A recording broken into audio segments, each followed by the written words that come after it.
Sorry I kept you waiting forever and a day. Now we're out here together with nothing standing in our way. Can you feel? Despite looking almost identical to the 12C from the rear, the 650S is more than a slight redesign. Regardless if you believe in trickle-down economics or not, one thing's for sure, designing a hypercar brings good things to the lower-end models. If you could call a 650S a lower-end model, but compared to the P1. The redesign, 25% new parts. We've got a lighter carbon tub, a curb weight of just 3,150 pounds, now dry weight of under 3,000. Gives this car an incredible power to weight ratio because we've got a 3.8 liter twin turbocharged flat plane crank V8 which produces 641 horsepower and 500 pound-feet of torque. This car actually has an aftermarket exhaust and tune which pushes the horsepower number closer to 700. It is extremely fast. Wow. Turbos and carbon fiber do wonderful things, namely 0 to 60 in 2.8 seconds and the quarter mile in 10.5. But turbos do one thing that's not so favorable, and that is, in part, hamper the exhaust note. Now, compared to its competitors at the time, the Ferrari 458 Italia and the Huracan, both naturally aspirated, V8 in the Ferrari, V10 in the Lamborghini, the 650S doesn't sound as good, and here's why. Adding turbos adds a more complex architecture during intake and exhaust.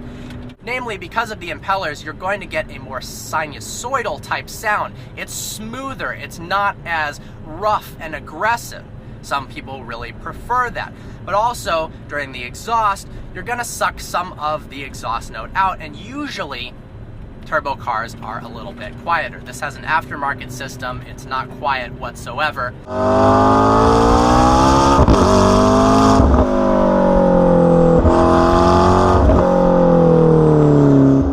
McLaren's choice to fit butterfly doors on the 12C 650S and 570S was an excellent marketing choice. Normally reserved for higher-end supercars and hypercars, like the P1 for instance, now you can exit and enter your car in more style. Now, are doors a reason to buy a 650S over a 458 or an Huracan?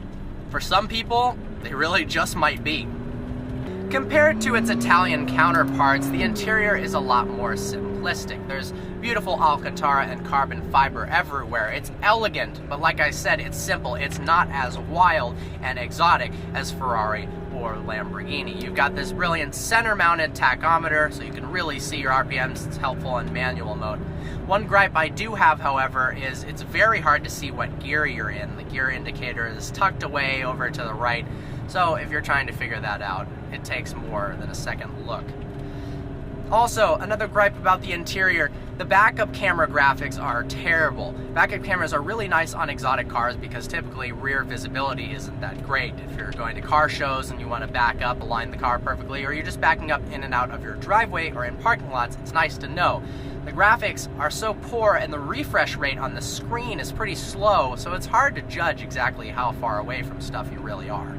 You've got 3 different modes for the suspension and the transmission, normal, sport, and track. According to the local McLaren dealer, the most popular convention is normal mode for the suspension and sport mode for the transmission. This provides a comfortable ride and quick shifts. One thing that's unique to McLaren that's not true about the Ferrari and Lamborghini is it has this F1-derived paddle shift system that is kind of a rocker panel. So when you pull the left paddle for a downshift, it's actually connected to the right paddle, so you feel it pull forward and shift like this. The McLaren 650S has a 7-speed dual-clutch transmission. Shifts when in track mode are about as instant as it gets.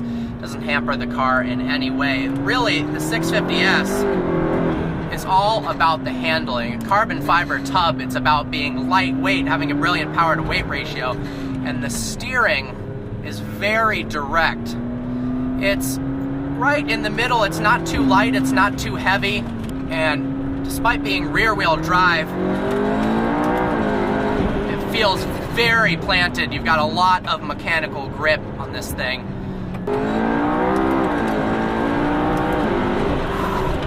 Wow.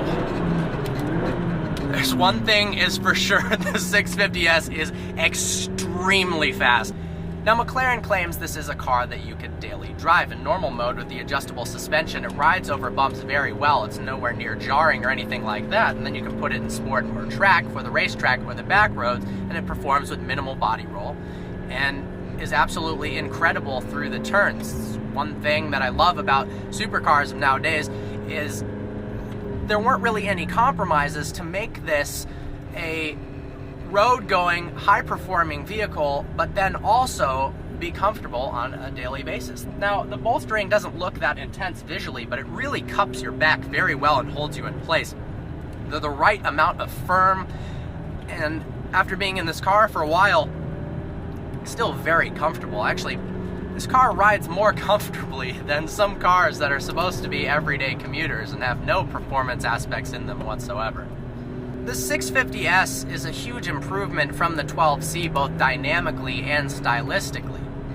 It took Lamborghini and Ferrari by storm with its competitive pricing and high power output. It's a car that is so easy to drive. It's so comfortable just being in a McLaren of any variant for the first time. You instantly feel at home. It's not intimidating in any way, shape, or form.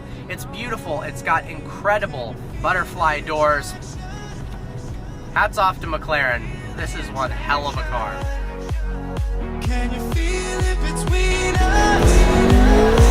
There's energies inside us like electricity. Fever.